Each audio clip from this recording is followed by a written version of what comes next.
Assalamualaikum warahmatullahi wabarakatuh. Assalamualaikum warahmatullahi wabarakatuh. Teman-teman yang ada di podcast, di mana saja Anda berada.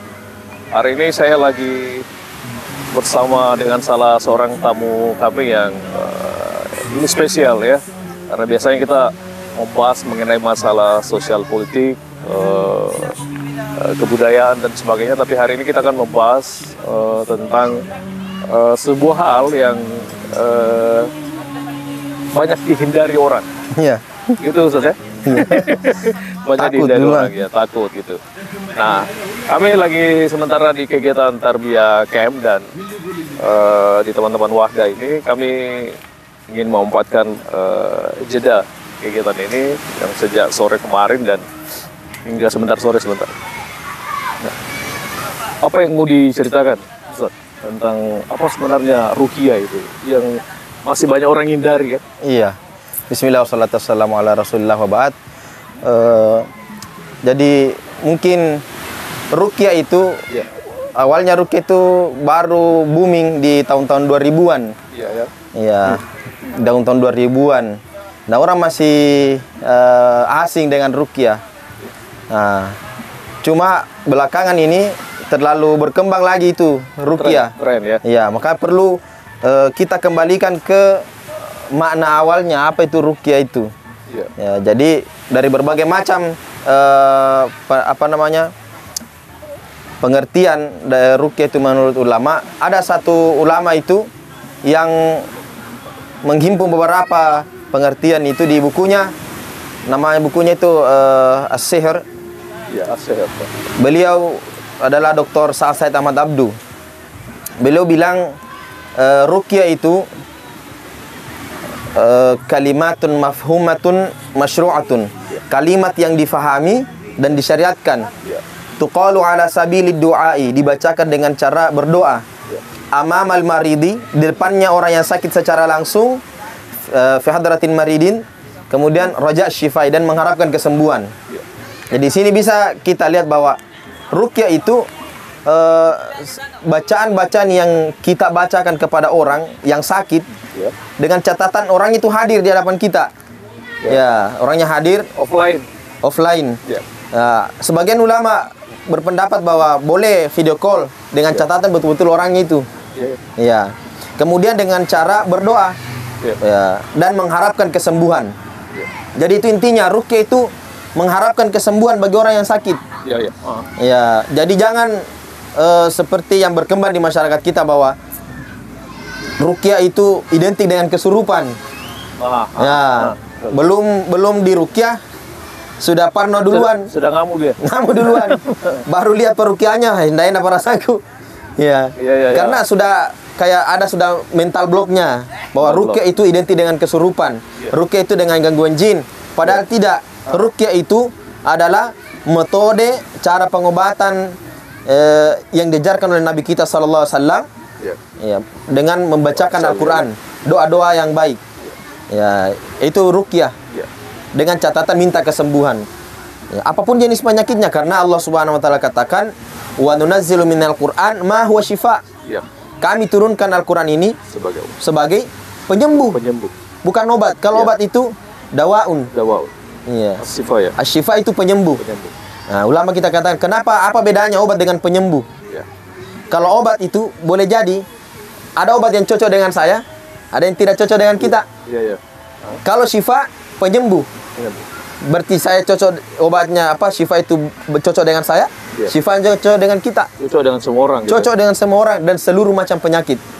Bukannya sekedar gangguan jin, sihir dan sebagainya. Tapi ada namanya kecemasan. Itu yang paling banyak biasa. Gangguan psikologis misalnya. Gangguan psikologis. Ada 3 macam penyakit. Ada fisik, psikis, dengan psikosomatis. Ya, fisik ini mungkin sakit gigi, demam, luka dan berdarah sebagainya. Psikis itu seperti orang yang stres, cemas berlebihan, apalagi yang semacam itu. Galau. Nah, galau boleh. Ya, galau, sedih. Ya, kapan ini nikah ini ndak jadi? Ya, bahkan ada yang datang ke kami itu, kenapa di ruqyah? Saya lama ini sudah tidak menikah. Belum menikah. Oh, iya. Jadi perlu ya dipahami bahwa rukyah itu bukan biro jodoh. Anda sudah dirukyah otomatis datang jodohnya. Oh iya. Ya. Tapi sebenarnya apa sebenarnya syarat seseorang itu bisa dirukyah sebenarnya? Apakah dia menawarkan dirinya atau bagaimana? Iya. Boleh menawarkan dirinya? Boleh menawarkan diri. Oh iya. Cuma ada memang hadis yang berkembang di masyarakat kita tentang penyifatan orang yang masuk surga tanpa hisab. Iya. Kata Nabi SAW, akan masuk dari kalangan umatku 70.000 orang yang masuk surga tanpa hisab. Kemudian Nabi rinci, hum la yastarqun wa la yatatayyarun wa la yaktubun. Mereka adalah orang yang tidak minta diruqyah. Wa la yatatayyarun, tidak bertatayyur. Tatayur itu kayak anggapan sial, pamali. Terlalu banyak pamalinya. Iya. Kemudian wa la yaktun, tidak berobat dengan besi panas. Hadis ini sebagian ulama bahkan orang katakan ini menunjukkan bahwa tidak boleh sebetulnya kita minta diruqyah. Karena akan menghalangi masuk surga tanpa hisab. Cuma belakangan ada beberapa ulama kita juga yang mensyarah hadisnya bahwa hadis tersebut bukan tujuannya untuk melarang. Tapi maksudnya adalah bagaimana sifat orang yang full tawakal itu. Jadi biar Anda tidak minta diruqyah kalau Anda sholat. Mana bisa masuk surga tanpa hisab? Iya, betul. Iya. Dan sebagainya, biar saya tidak mau minta diruqyah, tapi bagaimana sholatnya terbengkalai, ibadah-ibadah yang wajibnya terbengkalai. Ya. Jadi maksudnya hadis itu adalah, kata ulama kita yang mensyarah hadis, tidak minta diruqyah secara syirik. Ya. Nah, jadi ada dua itu tipe ruqyah. Ruqyah syariah dengan ruqyah yang muharramah, yang diharamkan. Iya. Ruqyah diharamkan. Ruqyah diharamkan juga ada dua modelnya. Ada yang bid'ah dan ada yang syirik. Ya, ada yang bid'ah dan ada yang syirik. Yang bid'ah ini belum tentu syirik. Ya. Tapi yang syirik sudah tentu banyak. Apa contoh-contohnya biasa? Biasa kalau yang bid'ah itu perkara-perkara yang melanggar aturan syariat. Ya. Meruqyah, menyentuh langsung pasiennya tanpa alas tangan dan tanpa alas yang tebal. Ya. Kalau bukan mahram. Ya. Berduaan di tempat ruqyah. Ya. Mampu melihat jin. Baru datang pasiennya, kayaknya ada jin ini di tubuhnya Anda ini. Oh gitu ya. Ya, padahal tidak ada yang bisa lihat jin. Ya. Kata Allah Subhanahu wa taala, "Innahu yarakum huwa wa qabiluhu min haitsu la tarawnahum." Dia, iblis itu bersama bala tentaranya, setan, bisa melihat kamu dari tempat kamu itu tidak bisa lihat mereka. Itu kata kuncinya, dimanapun manusia tidak bisa lihat jin. Allah Subhanahu wa taala juga katakan, "Alimul ghaibi fala yudhiru ala ghaibihi ahada." Kepunyaannya Allah yang gaib-gaib itu, fala yudhiru ala ghaibihi ahada. Tidak akan ditampakkan yang gaib-gaib itu kepada satu orang pun. Ya. Ini yang contoh ruqyah yang bid'ah. Kenapa saya perlu tanyakan apa bedanya? Karena supaya umat kita ini saudara-saudari kita kan tidak terjebak dalam praktek yang import. Betul. Jadi belakangan ini karena lagi booming juga ruqyah, akhirnya ada praktek-praktek ruqyah yang menyalahi aturan-aturan syariat. Ya, contohnya tadi itu berduaan, kemudian menyentuh tanpa alas tangan atau sesuatu yang tebal. Kemudian ada syirkiyah, meruqyah dengan menggunakan tenaga dalam, meruqyah dengan dengan benda-benda keramat misalnya, yang dikeramatkan yang katanya ada isinya lah, apa sebagainya. Nah, itu apalagi yang mengaku bisa menyedot jin masuk ke dalam tubuhnya, ya naudzubillah. Termasuk juga ruqyah yang diharamkan itu mediumisasi. Contoh, saya meruqyah, Anda yang sakit, tapi karena Anda sakit tidak mampu fisiknya, didatangkan orang yang dijadikan mediasi. Nah, ini sudah menyalahi aturan syariat karena memasukkan penyakit kepada orang lain. Sedangkan syariat kita mengatakan itu tujuannya adalah mengeluarkan penyakit. Menyembuh ya. Menyembuh, bukan memasukkan. Iya. Di antara juga banyak kesalahan di masyarakat ketika ruqyah, terlalu banyak berdialog dengan jin. Ya, dan banyak tipu dayanya. Akhirnya orang, "Woi, Coco ini tahu betul ini Nabi bilang." Dia melakukan apa yang diperintahkan. Dan paling sering itu ada yang mengaku sebagai keluarga. "Saya ini nenekmu, kenapa tidak pernah kau datangi kuburanku?" Kenapa kau tidak begini? Kenapa? Baik kau sholat kau apa sebagainya. Nah, ini yang perlu kita luruskan juga. Makanya insya Allah nanti ada pelatihan ruqyah. Ya, yang ruqyah massal itu. Ya. Sebenarnya apa tujuannya itu dilaksanakan? Ya, tujuannya kita laksanakan ruqyah massal. Pertama itu mengenalkan orang apa itu ruqyah syariah. Iya. Iya, dan memperkenalkan orang ini ciri-cirinya ruqyah syariah seperti ini. Iya. Yang kedua, mengedukasi umat ini, masyarakat kita, agar mereka bisa meruqyah juga. Meruqyah itu insya Allah segampang membaca Al-Fatihah. Iya, segampang membaca Al-Fatihah. Kami ada program namanya P3K. Iya. Pertolongan pertama pada kerasukan. Kerasukan. Iya, P3K. P3K ya. Iya. Jangan ada orang kesurupan, kita yang kesurupan juga. Iya, karena ada yang biasa begitu. Iya. Dia mendengar saja, misalnya orang lain kesurupan, dia juga tiba-tiba kena gitu. Iya. Apa sebenarnya yang membuat itu bisa terjadi? Itu banyak faktornya. Boleh jadi yang pertama memang dia ada gangguan jin. Oh iya. Ya, entah dari jin leluhurnya, adanya nama jin nasab, atau kiriman, sihir, ataupun hasad, ataupun jin mahabbah yang cinta sama dia. Atau yang kedua, orang itu punya beban psikologi. Ya, beban psikologi. Ketika dia melihat orang yang sudah histeris, dia juga ikut histeris. Ya betul. Ya, maka ada namanya histeria. Histeria. Atau bereaksi.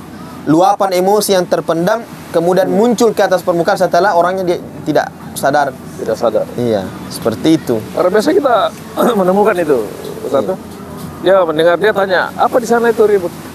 Orang kesurupan, dia juga Iya, kontan, padahal kan jarak jauh kan? jarak gitu, jauh. Kan?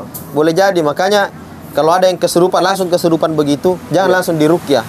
Siapa tahu orangnya cuma butuh dikasih tenang, berbusa mulut sama ruqyah, ternyata butuh ditenangkan saja. Oh iya.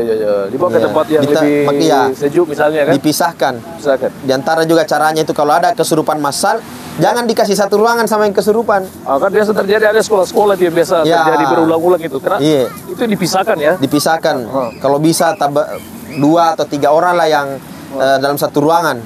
Karena tidak semuanya itu kesurupan. Tidak semua kesurupan. Boleh jadi ada yang begitu tadi, histeris, ada bebannya di sekolah, masalahnya dengan gurunya, dengan temannya, dengan orang tuanya. Ketika lihat juga orang histeris, dia juga lampiaskan emosionalnya seperti itu. Akhirnya kita kira kesurupan. Iya pentingnya. Jadi intinya tadi mau meruqyah itu bisa segampang membaca Al-Fatihah. Bisa segampang baca Al-Fatihah. Karena mungkin ada yang bisa disampaikan ke penonton kita. Iya. Tentang hal itu bahwa dia semudah membaca Al-Fatihah. Iya. Jadi syaratnya ruqyah itu hanya 3 saja. Yang pertama niat, yang kedua baca Quran, yang ketiga itu doa-doa dari hadis Nabi ataupun doa-doa dari kita sendiri dengan bahasa yang dipahami. Iya, itu saja. Niatnya saya niatkan untuk meruqyah, misalnya saya meruqyah air. Niatnya apa? Supaya saya sembuh dari penyakit yang saya rasakan atau orang yang saya ruqyah bisa sembuh. Seperti itu. Apapun bacaannya, bacaan adalah Al-Quran. Kalaupun ternyata hanya Al-Fatihah yang dihafal, cukup.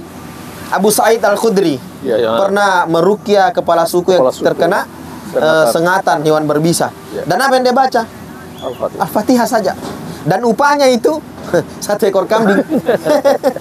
Dan dia bertanya kepada Rasulullah ya? Bertanya tentang kejadian itu. Tentang kejadian itu. Nabi dah saya meruqyah wahai Rasulullah, membacakan Al-Fatihah dan saya dikasih kambing. Akhirnya Rasulullah SAW katakan, dari mana kamu tahu bahwa Al-Fatihah adalah penyembuh? Dia bilang, ya saya bacakan saja. Kemudian Rasulullah SAW sambil ketahui, kalau begitu bagi 2 kambingnya. Ya, kama qala Nabi SAW. Iya. Jadi begitu. Ruqyah mudah. Ya, yang penting kita keyakinan ini juga. Niat itu kan dibarengi dengan keyakinan yang mantap. Tidak mungkin kita berniat asal-asalan. Ya, betul. Niat itu tanpa ada keraguan. Yakin gitu ya? Yakin. Apa yang dibacakan ini adalah firman-Nya Allah. Ada Allah Subhanahu wa taala saja janjikan ini penyembuh. Sisa niatnya ini perlu diperbaiki. Niatnya yang perlu diperbaiki. Nah, kemudian setelah baca Quran, doa-doa. Ya, mungkin capek lagi baca Quran, doa, ya Allah ya Rahman ya Rahim, sembuhkanlah orang yang saya ruqyah. Ya, berikanlah dia hidayah, ya. Dan usahakan hindari berdialog terlalu panjang dengan orang yang kesurupan karena hanya akan membawa syubhat, ya. Dia bisa membelokkan kita. Membelokkan. Bagaimana orang itu nanti, pernah saya punya pasien itu, dia dimasuki sama jin, Ya, jinnya bilang, saya masuki ini anak Ustaz karena rajin sholatnya, bercahaya mukanya. Akhirnya orang ini, seorang keluarganya ini melakukan sholat bukan karena atas dasar memang perintah wajib, tapi karena pengaruh itu. Ya, karena pengaruh itu. Jadi sesuatu yang salah. Tujuan jin itu masuk ke kita adalah bagaimana dia bisa membelokkan keyakinan kita. Ya, padahal setiap sholat kita selalu membaca inna sholati wa nusuki wa mahyaya wa mamati lillahi rabbil alamin. Sholatku, sembelihanku, sesembahanku hanya untuk Allah, hidup dan matiku. Nah, kalau sekedar bilang ibadah ternyata motivasinya dari puji-pujiannya bangsa jin, ya ini kan tidak relevan dengan niat ibadah kita. Iya. Jadi meruqyah itu gampang. Perbaiki niat, baca Quran. Ya, tentunya baca Qurannya yang baik, yang fasih. Ya, jangan sampai kita meruqyah orang terus jinnya bilang salah itu. Salah bacaannya. Salah tajwidnya. Karena lucu, asal jin yang ngajar gitu. Oh, gitu. Iya. Ada tidak pengalaman saat ini menghadapi situasi ruqyah yang mungkin agak berat? Iya. Beberapa pasien itu ada gejala yang berat. Terutama di kasus-kasus sihir. Sihir ya? Ya, kasus sihir itu luar biasa. Apalagi kalau orang yang disihir ini ketahuan bahwa dia diruqyah, maka akan dikerja oleh penyihirnya lagi. Nah, itu biasa sampai berbulan-bulan. Ya. Tapi bukan berarti berputus asa dari berobat begitu. Ya, meruqyah enggak. Lakukan fokus. Justru salah kalau kita mencari siapa kira-kira pelakunya ini. Itu jangan sampai karena ada dialog terlalu panjang, betul, sehingga menimbulkan masalah lain. Gitu. Fitnah kan? Fitnah. Nah, siapa yang ini? Oh, enggak, keluarga dekat ini begini orangnya. Akhirnya memutuskan silaturahmi. Ya. Bagusnya itu fokus saja kepada ruqyahnya, niatnya gitu ya. Iya, ruqyah niatnya apa? Nah, tanpa mempedulikan kenapa ini orang kasih begini, Kak. Kenapa ini orang kasih gini saya? Ya, jadi teman-teman sahabat yang ada di podcast, kenapa saya mencoba membincang tema ini karena tekanan hidup dan masalah yang terjadi akhir-akhir ini kan begitu meluap dan sebagainya, dan itu menimbulkan banyak keguncangan psikologis bagi banyak orang. Betul. Ya, PHK dan seterusnya dan sebagainya, itu kan menimbulkan masalah yang mungkin secara tidak langsung itu orang tidak paham ya, tapi itu kan bisa menimbulkan masalah psikologis dan membuat mereka menjadi lemah. Betul. Nah, kira-kira apa yang harus dilakukan oleh setiap orang agar mereka memiliki kekuatan batin atau kekuatan dari dalam yang lebih kuat? Apa yang harus mereka lakukan? Jadi yang pertama itu kembalikan semua kepada Allah. Ya, tawakal. Iya. Karena apa yang Allah sudah takdirkan, itu yang akan terjadi. Dan tidak ada takdir Allah yang buruk bagi kita sebetulnya. Tidak ada. Hanya mungkin kacamata kita saja bahwa ini sesuatu yang menyakitkan bagi kita, yang tidak enak. Tapi semua yang Allah telah takdirkan untuk kita itu yang terbaik. Itu perlu. Kenapa? Karena di tengah kondisi kita seperti ini, sulitnya pekerjaan, rezeki kita yang serat begini sedikit, siapa yang tidak kacau? Ya. Siapa yang tidak kacau? Kecuali dia kenal Allah Subhanahu wa taala, dia kenal Rabbnya, bahwa Allah yang mengatur rezekinya. Selama kita berusaha, ada Allah Subhanahu wa taala memberikan rezeki. Sandarkan semuanya kepada Allah. Karena kunci ketenangan hati ada berserah diri kepada Allah Subhanahu wa taala. Jangan sampai kita muncul gundah gulana kita, setan masuk di situ memberikan was-was. Bagaimana nanti masa depanmu? Apa yang nanti kau makan? Seakan-akan ketakutan. Sehingga kita menyangka bahwa Allah Subhanahu wa taala itu tidak memperhatikan kita. Sekiranya saja nilai dunia ini bernilai di sisi Allah Subhanahu wa taala, mungkin banyak yang tidak dikasih kenikmatan dunia oleh Allah. Hanya dikasih kepada orang beriman, nyatanya tidak. Ya, ada Allah Subhanahu wa taala itu Maha mengatur. Mau sekuat, sekeras apapun pekerjaan tak, sesantai apapun pekerjaan tak, Allah sudah atur semuanya. Rezekinya sudah diatur semua oleh Allah Subhanahu wa taala. Itu. Bagus banget, Ustaz. Saya kira cukup ya. Percakapan kita mengenai ruqyah yang kemudian menjadi tren gitu. Ya, banyak dilakukan oleh orang selama ini, dan Mungkin ada pesan-pesannya yang terakhir untuk Pak Usi. Iya. Untuk pemirsa sekalian, ya semoga Allah Subhanahu wa taala melindungi kita semua dari makar-makar syaitan yang senantiasa ingin menjauhkan kita dari Allah Subhanahu wa taala. Ya, kemudian apapun masalahnya, sakitnya, berobat dengan Al-Qur'an, kembali kepada Al-Qur'an. Gunakan Al-Qur'an itu sebagai obat bagi kita. Ya, mau yang berduka, yang sedih, yang gelisah, bahkan sampai gangguan jin maupun penyakit-penyakit genetik, fisik dan sebagainya, berobat dengan Al-Qur'an. Berobat karena Allah Subhanahu wa taala menjanjikan Al-Qur'an sebagai penyembuh bagi kita. Wa nunazzilu minal Qur'ani ma huwa syifa wa rahmatun lil mu'minin, dan rahmat juga bagi seluruh alam. Dan terakhir kami undang semua pemirsa untuk hadir di malam Selasa di tanggal 21 ya. Ya, di tanggal 21 Juli 2025 bertepatan 25 Muharram 1447 Hijriah, ada acara ruqyah di Masjid Al Ihsan Jalan Musa Karim. Mungkin cukup sekian. Oke, terima kasih. Sampai ketemu lagi. Assalamualaikum warahmatullahi wabarakatuh. Waalaikumsalam warahmatullahi wabarakatuh.